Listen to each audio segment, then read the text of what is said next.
Yet when ought I to listen to the one? Moving forward with the Decker team. Moving forward together with the Decker team. We're excited and honored that we've been able to really for over 30 years, not only help you sell and buy real estate over 3,117 times, we've been able to come alongside you in making house home, building wealth, and really doing the most you can with your life, your business, and your home. Okay, I got the answer to this one. Yeah? Yeah. Well, when I'm ought you to excited. listen to the one? When it's you? Yes, of course. No, when it's you're me. You're not I'm the the one. one. You're the one for me, but you're not the one. For you to listen to? No, you know who the one is? Okay, so we will discover in this There's a episode. whole movement called that- I Am Second because there is one above me. Truth. Okay, so that's what we're going to discover and explore and just have fun chatting about in this particular segment is the one isn't yet.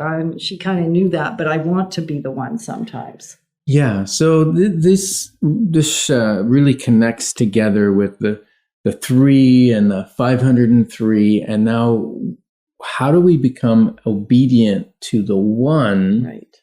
and provide what our listeners want as well? Right. So one of our team members actually said to me, it's great that you've heeded the counsel and the insight of the 3, like you listened. Maybe you shouldn't have acted on the 3, but at least it was great you listened and you heard what they had to say because there's wisdom. The reason it's 503 that we've been chatting about isn't because it was specifically 503 people. It's because there were probably thousands of people, but the 3 represented the 3 that were in contradiction to what we were doing. Mm-hmm. And the 500 were the ones that were in alignment. Mm-hmm. And yet, doesn't mean we should listen to the majority. So we explored and unpacked that a little bit. And then her question to me was, well, that's all great, but are you being disobedient? Like, what is your calling? What is your purpose? What are you here for? What are you meant to be talking about? And it was like, oh, I'm not sure it's not that I didn't like her right now.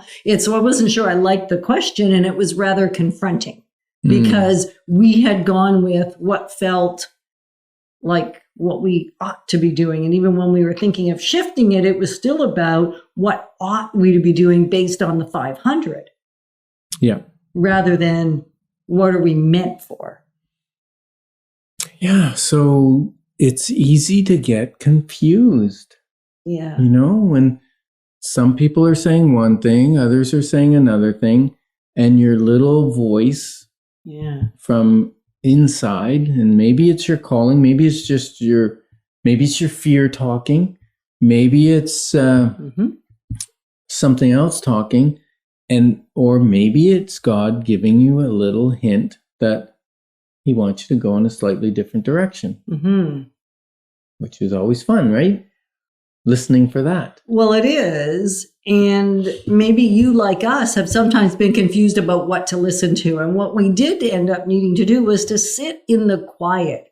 And doing the 30-minute writing exercise that I have done many times was really helpful as well. And that's just take the pen and let it, whatever comes out of your mind in relation to the question, flow onto the paper. And I have found that usually the first 10 minutes, 15 minutes is a lot of my thoughts, a lot of my stuff.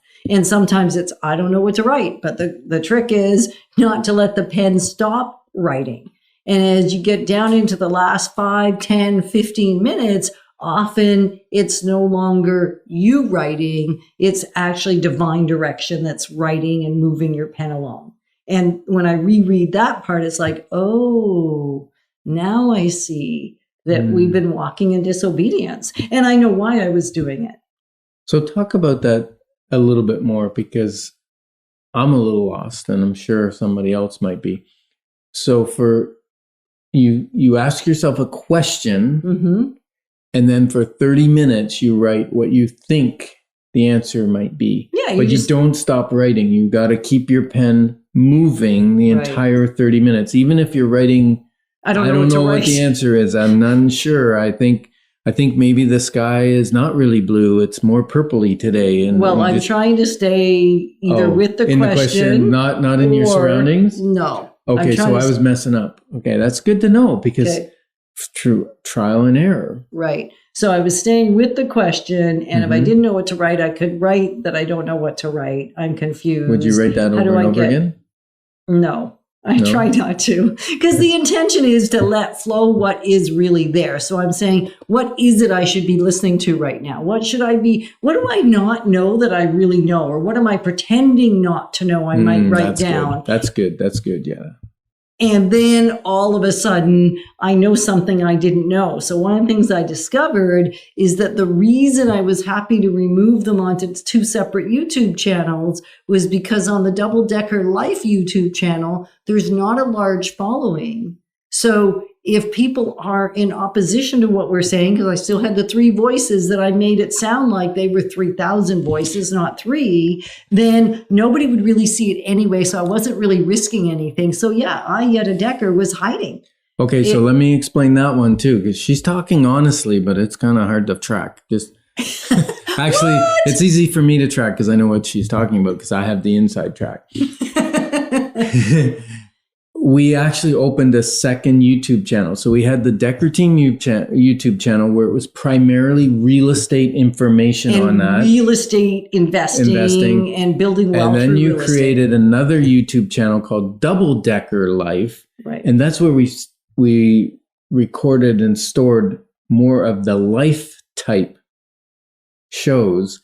And what you didn't want to do is for those people who were Decker Team clients who maybe don't even listen to CHRI or maybe haven't seen our videos, you didn't want to confuse them by having everything in one place.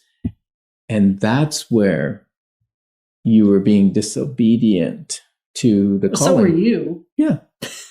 But you were saying you were out of the ride. Yeah. Well, you went along for the ride. Hanging on to your coattails. I was following along. Yeah. It sounded like a good strategy. And yet it wasn't the best strategy. So right now we're still in the transition of figuring out how to navigate it back. Like it used to be 1 and then it became 2. And now we're saying, okay, how do we listen to what we're really meant to be doing? And not everybody's going to like it. Like we had to come get real with. Some people aren't going to like it. Some people tune us out when we talk about something that's not what they want to hear, because we all look for hearing what we want to hear. We want confirmation of what we're doing. So when we're sharing things that maybe are confronting, sometimes it's easy to be frustrated with the messenger rather than consider the message. Yeah. And many of our coaches said, well, why don't you just stop selling real estate? Don't say this out loud. Why don't you just stop selling real estate and do what, because our marriage, when we went to conferences, people would say, oh, your marriage is beautiful. Your relationship's beautiful. How do we learn from you? Do you coach people on life? Do you do this? Do you do that? And help build wealth. And we go, no, we're real estate agents. I go, well, why don't you stop that and do this? And for a while, we contemplated that because we felt the helping people with their generational wealth and generational legacy, was our passion and our calling. And then what we realized was God is not necessarily an either or.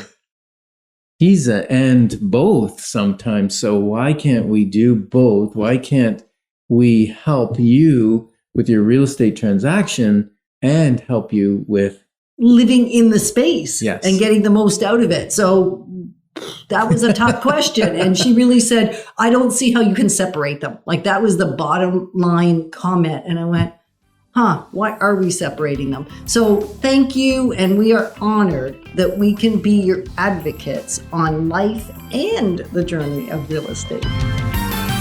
Moving forward with the Decker Team. Moving forward.